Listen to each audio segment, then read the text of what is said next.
چطوری بتونیم داخل یک روز تمام ساختمون ها و هیروهامون رو مکس کنیم و بریم تانهال بعدی.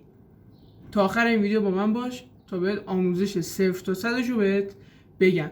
بریم سراغ ویدیو.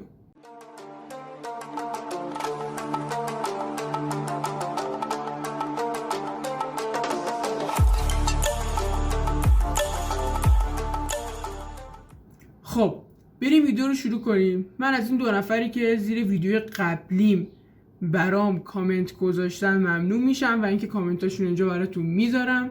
شما هم اگر دوست دارید داخل ویدیو هم کامنتاتون رو بذارم میتونیم یه تخت سیاهی یه وایت بوردی بچه اینجا براتون بچسبونم و اینکه اسمتون رو بگم و کامنتتون رو بخونم و اینکه حالا من این ویدیو رو نمیخونم و ویدیوهای بعدی هر کی واسم کامنت بذاره و خوشم بیاد کامنتش رو میخونم و از این 2 نفرم واقعا ممنونم. بریم سراغ رویداد که بیشتر ویدیو رو لفت ندیم.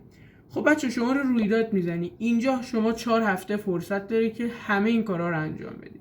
هفته اول بهت میگه که 25% فرصت داری که زمان کمتری آپگرید رو به شما میده. یعنی شما هر چی آپگرید کنی 25% تایم کمتری داره که میتونید حساب کنید دیگه. آرچر تاور، ویزار تاور، هر چی که با پوله خیلی تایمش کمتر میشه.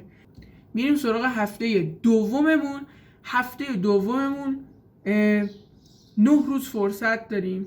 البته این 4 روزه. 9 روز فرصت داریم که بتونیم هر چی که با اکسیر آپگرید میشه رو تایمش رو کمتر کنیم. مثلا گرم واردن که نیروها واقعا تایم زیادی دارن برای ما.